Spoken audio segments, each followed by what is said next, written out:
Queridos amigos, que alegria! TV Mundo Maior, a nossa TV de coração, o programa ABC do Espiritismo. Com grande alegria que hoje nós vamos apresentar uma página do Evangelho segundo o Espiritismo, que é Falsos Cristos e Falsos Profetas. Mais de 2000 anos, Jesus deixou uma mensagem de amor.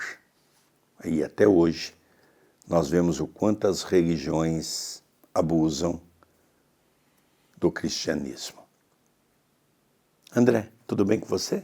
Tudo bem, querido Sérgio. Cumprimento carinhosamente o telespectador, que possamos ter um programa de muita paz, de muita harmonia e também mergulhando nos ensinamentos hoje bíblicos. Vamos ver 2 itens no primeiro bloco e 2 no final. Capítulo 21, Falsos Cristos e Falsos Profetas, reconhece-se a árvore pelos frutos. Item 1, uma narrativa bíblica. Por que não é boa a árvore a que dá maus frutos, nem má árvore a que dá bons frutos? Porquanto cada árvore é conhecida pelo seu fruto. Porque nem os homens colhem figos dos espinheiros, nem dos abrolhos vindimam uvas. O homem bom, do bom tesouro do seu coração, tira o bem, e o homem mau, do mau tesouro, tira o mal. Porque do que está cheio o coração, disso é que fala a boca. Lucas, capítulo 6, versículos 43 a 45. Então, o médico Lucano, que foi, poderíamos dizer, um grande discípulo de Paulo, ele traz para nós realmente uma vivência do que Jesus havia dito com muita profundidade. Então, nós não precisamos ser um mago para vermos o que as religiões estão fazendo na atualidade. Quando eu digo as religiões cristãs, eu estou falando daqueles que dirigem as religiões, os abusos, o poder. Nós estamos vendo algo que realmente Jesus já nos alertava, porque Jesus dizia, uma árvore boa não pode dar maus frutos, uma árvore má não pode dar bons frutos. Isso é a lei da natureza, a lei da ação e da reação. Se você cuidar de uma árvore, se você adubá-la, regá-la no momento certo, podá-la, ela vai te fornecer frutos. Se você deixar uma árvore abandonada, ela com certeza não produzirá. Então nós estamos vendo hoje, as pessoas que falam do cristianismo, o que estão produzindo? Essa é a pergunta que nós temos que ter. Mas produzindo não pessoalmente, não criando fortunas como nós estamos vendo hoje, com pessoas liderando igrejas com aviões, grandes mansões. Ô Sérgio, mas é errado uma pessoa ter isso? Não, não seria errado se ela tivesse herdado uma grande fortuna.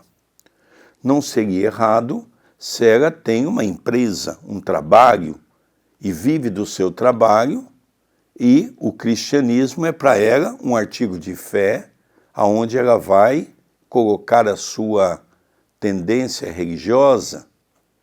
Agora, o que nós estamos vendo não é isso.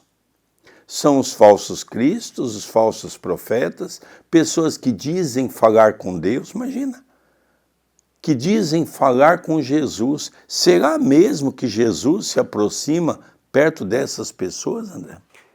Então, nós percebemos que é um assunto do ponto de vista moral muito sério, uma advertência que Jesus já fez há 2000 anos. Muito provavelmente nós também, no antanho, já cometemos esses desatinos e estamos tentando hoje não cometer de novo. Então, quando nós vemos o que vemos, temos que ter muita compaixão. Eu já tive a oportunidade de conversar com muitos religiosos desencarnados. E é muito dura a colheita quando tem centenas ou milhares de pessoas cobrando o que eles haviam prometido. Então, às vezes eles podem ter uma temporada boa aqui encarnado, com avião, com mansão, com tudo que há de bom e do melhor, mas muitos têm colheitas terríveis do outro lado. E a segunda passagem bíblica deste momento está no Evangelho de Mateus. Guardai-vos dos falsos profetas, que vêm a vós, com vestidos de ovelhas, e por dentro são lobos roubadores. Pelos seus frutos os conhecereis. Porventura, os homens colhem uvas dos espinheiros ou figos dos abrolhos? Assim, toda árvore boa dá bons frutos, e a árvore má dá maus frutos. Não pode a árvore boa dar maus frutos, nem a árvore má dar bons frutos. Toda árvore que não dá bons frutos será cortada e lançada no fogo. Assim, pois, pelos seus frutos os conhecereis. Mateus capítulo 7, versículos de 15 a 20. O que nós percebemos desta passagem narrada no Evangelho de Mateus? Os frutos demonstram qual a verdadeira qualidade da árvore. Lembramos de Chico Xavier. Chico Xavier, durante 75 anos, trabalhou na mediunidade. Ele poderia ter sido um homem rico, com a venda dos livros, com os direitos autorais. O Chico recebeu na sua casa muitos famosos. Eu me lembro de uma reportagem, de um vídeo curto que eu vi no YouTube esses tempos atrás, com Sérgio Malandro. Sérgio Malandro disse que tinha muita vontade de conhecer o Chico, estava naquele momento difícil da perda de um familiar também, e ele foi visitar o Chico. E quando ele chega até o Chico, ele ficou esperando na sala. A casa do Chico é muito pequena, hoje cuidada pelo seu filho do coração Eurípides, e o Chico pôde ouvir parte da conversa que o Chico estava tendo com um fazendeiro muito rico. O fazendeiro havia perdido um familiar, o Chico estava ali consolando, transmitindo palavras de ânimo, e no final do diálogo, esse fazendeiro disse assim para o Chico: Chico, eu tenho muitas fazendas, eu vou te dar a que você quiser. Você vai escolher, dentre todas que eu tenho, você vai poder escolher a que você quiser. O Chico disse assim: meu filho, eu não quero fazenda nenhuma. Escolha uma fazenda de seu agrado, veja se próximo desta fazenda tem uma instituição que cuida de idoso ou de criança e ajude esta instituição. Mas para mim, eu não preciso nada. É a grande diferença que nós vemos, por exemplo, dos verdadeiros cristãos, não é? Então, eu vou me referir na mensagem de Lucas, que foi a primeira, no final ele diz assim: porque do que está cheio o seu coração, disso é o que fala a sua boca. O que nós falamos? Nós falamos aquilo que nós pensamos. E o que nós pensamos é aquilo que efetivamente nós somos. Sabe aquela ideia que a gente às vezes fala alguma coisa indevida e nós depois temos o hábito de dizer assim: ah, mas não foi isso que eu quis dizer? Não, não é verdade. Porque nós somos assim. Nós cometemos os erros porque nós ainda somos seres ignorantes. Somos seres que ainda estamos muito distante da realidade divina. Somos muito terra a terra. Há muitas pessoas que podem nos perguntar: Sérgio ou André, mas isso aqui não vai mudar nunca. Não, é um engano. A Terra já está passando pelo chamado transição planetária. Nós já estamos vendo milhões de espíritos sendo levados para outro planeta. Só vai ficar aqui aqueles espíritos que alcançarem a regeneração. Ou seja, Sérgio, são espíritos santificados? Não, mas são espíritos que já não cometem esse abuso em nome da religião. E é aí que nós temos que nos atentar uma vez mais, com todo o conhecimento espírita que nós temos, da imortalidade da alma, da vida no mundo espiritual, de que nós somos herdeiros de nós mesmos, o que estamos fazendo da nossa reencarnação. Eu não vou poder falar pela reencarnação do outro que faliu ou do outro que acertou, mas a minha consciência vai me indagar acerca do meu trabalho, acerca das minhas atitudes, do meu comportamento, e Jesus mesmo nos ensinou: a quem muito foi dado, muito será pedido. Eu gosto muito dessa frase que Jesus diz, não é? Que Mateus vem relatar: guardai-vos dos falsos profetas, que vêm a vós com vestidos de ovelha e por dentro são lobos roubadores. Jesus era um homem do futuro. Jesus conhece o nosso coração, sabe da maldade que transita, sabe que somos seres imperfeitos ainda pelo planeta que vivemos. Ele sabe que nós ainda somos materialistas, e quando eu sou materialista, eu estou afastado da espiritualização, que é a busca da minha reforma íntima, né, André? Então temos que tomar um cuidado. Ainda temos mais 2 itens, ainda temos uma passagem bíblica a estudarmos e temos também um comentário de Allan Kardec. Então aguarde o segundo bloco, que ele é muito importante. E nesse conjunto, eu gostaria também de fazer um convite muito especial. É quase impossível nós mantermos a nossa paz por nós mesmos, num mundo tão delicado quanto este e pelas nossas imperfeições. Eu queria convidar a todos que têm seguido o nosso trabalho a fazer o Evangelho no Lar conosco. O Evangelho no Lar nasceu há 2000 anos atrás, na casa de Simão Pedro, em Cafarnaum. É uma prática católica? Não. É uma prática evangélica? Não. É uma prática espírita? Não. É uma prática cristã. É abrirmos a nossa casa para uma prece, para a leitura do Evangelho, para o seu comentário. Se temos uma criança que já está na fase da alfabetização, vamos pedir para ler um livro, pedir para fazer uma prece, mesmo de uma forma ainda simplória, simplista. Como é que você pode participar? Pelo YouTube da TV A Caminho da Luz, de terça a sábado às 19h30 e aos domingos às 18 horas, pelo youtube.com/TV A Caminho da Luz, de terça a sábado às 19h30 e aos domingos às 18 horas. Queridos amigos, vamos para um breve intervalo e já retornaremos com o programa ABC do Espiritismo, pela nossa TV Mundo Maior. Não sai daí não, é um rápido intervalo.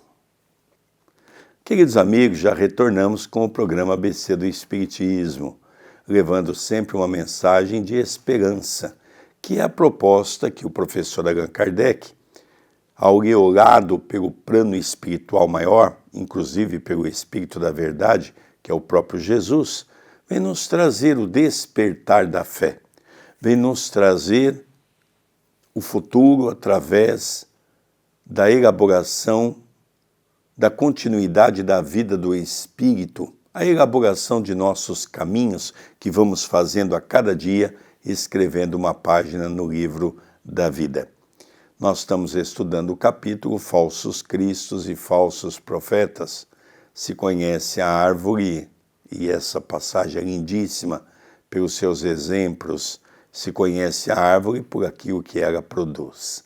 Agora nós vamos ler mais 2 passagens, uma delas passagem bíblica, onde está em Mateus, também está em Marcos, e depois uma colocação do nosso professor Hipólito Denizar Rivaio, o nosso professor Allan Kardec.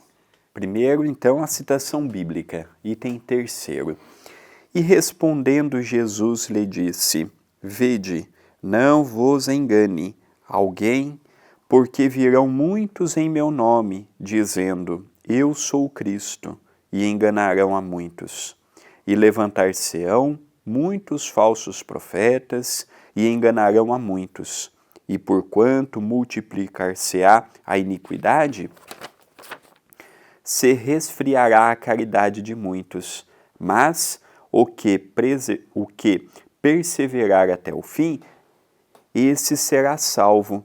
Então, se alguém vos disser, olhai, aqui está o Cristo, ou ei-lo acolá, não lhe deis crédito, porque se levantarão falsos cristos e falsos profetas, que farão grandes prodígios e maravilhas, tais que, se fora possível, até os escolhidos se enganarão.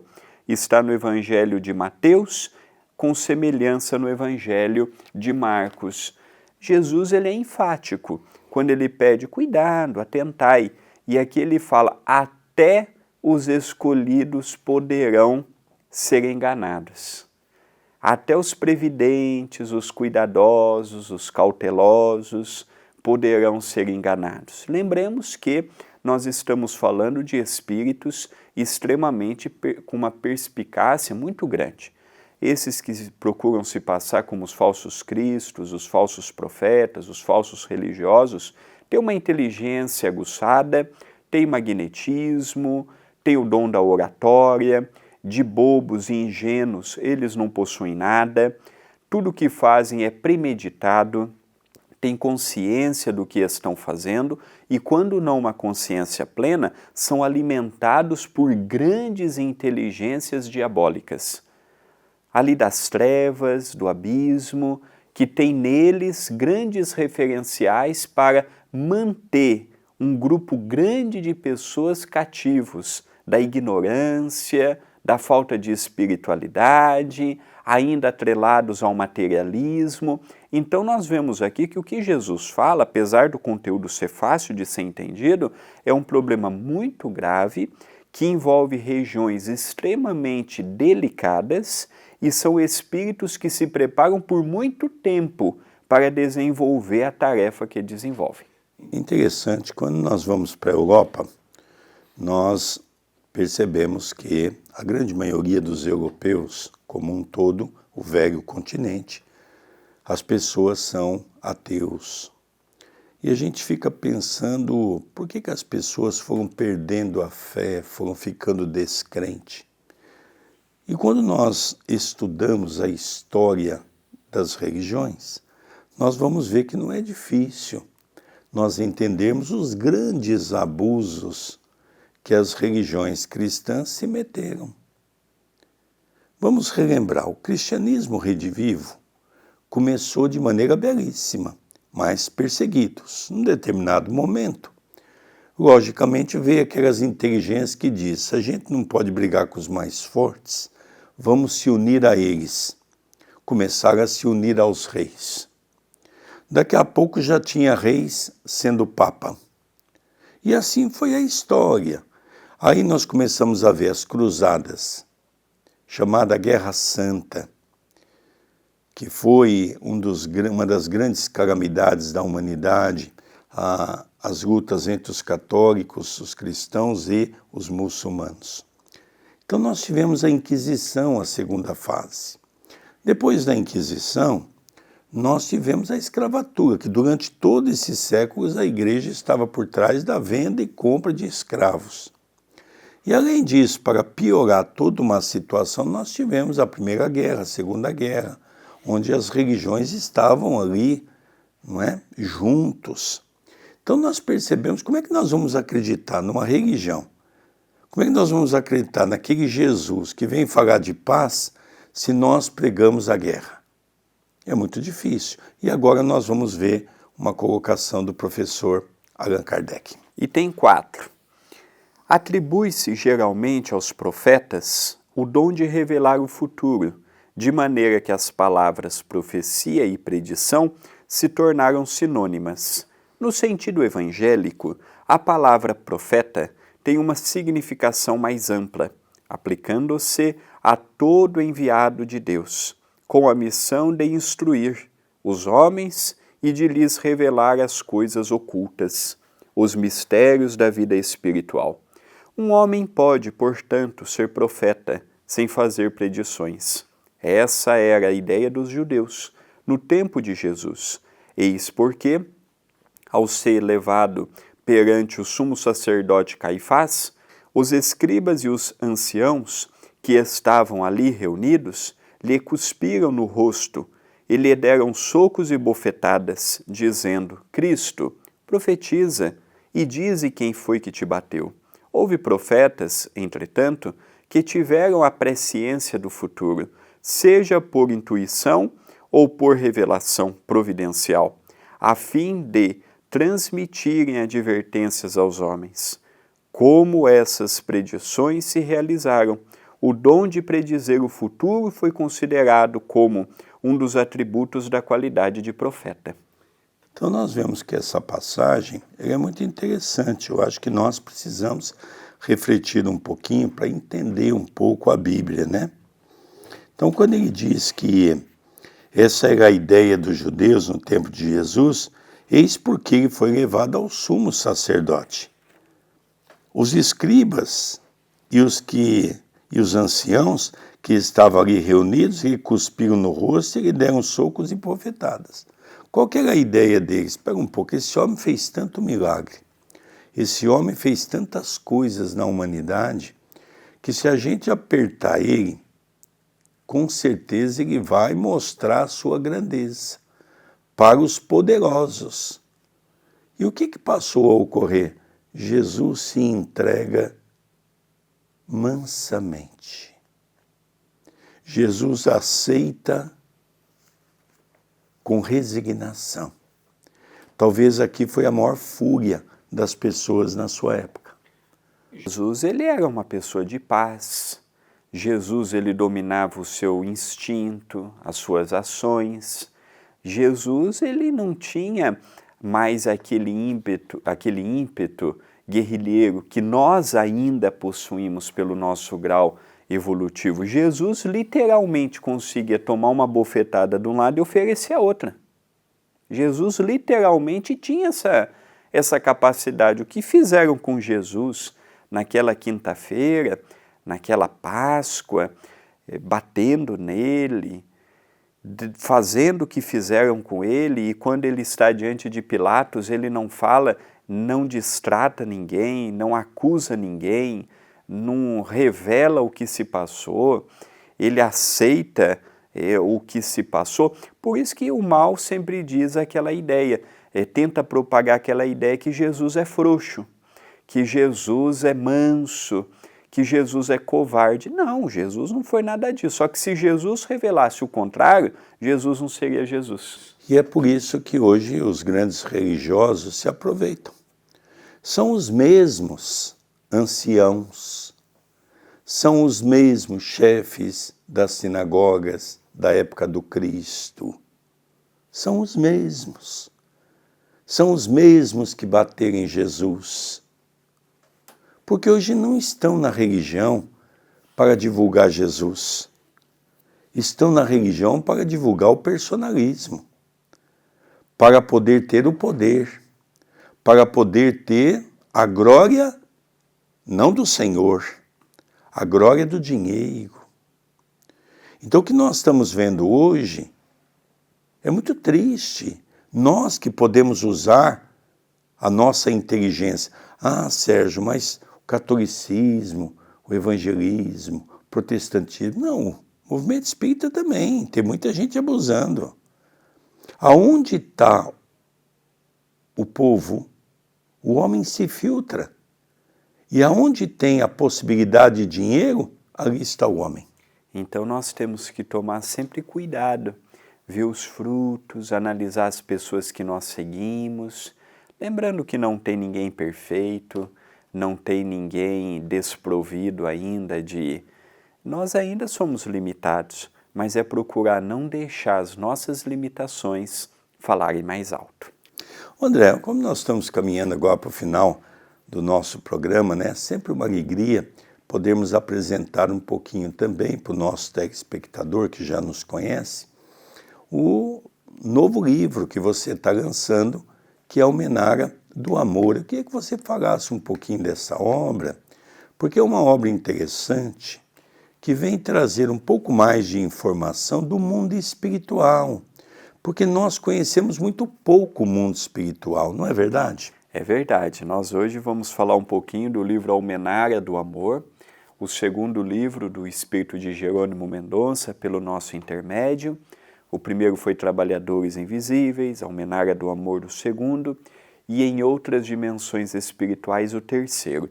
E ele vai falar um pouco a respeito da Colônia Esperança, Chico Xavier, dos trabalhos que ele acompanhou, esse especialmente sobre a guerra Rússia com a Ucrânia, e também vai mencionar alguns aspectos da reencarnação. É um estudo muito fácil no seu entendimento, ele é muito direto, ele é muito franco, não utiliza palavras difíceis para complicar o nosso entendimento. Então eu penso que é um livro que, ao lermos, nós vamos ter uma vontade de terminar, porque é aquele livro em que nós não vemos os capítulos passarem. E o Trabalhadores Invisíveis é estudado no CEPAC, todas as segundas às 19 horas, e assim que terminarmos ele, vamos iniciar o Almenária do Amor. Pela nossa TV, A Caminho da Luz. Queridos amigos, nós vamos encerrando o programa ABC do Espiritismo. A nossa gratidão pela sua audiência, o nosso carinho pelas mensagens que eu e o nosso querido André Luiz temos recebido pelas nossas redes sociais. Beijo no coração de todos e até o próximo programa. Até o próximo programa.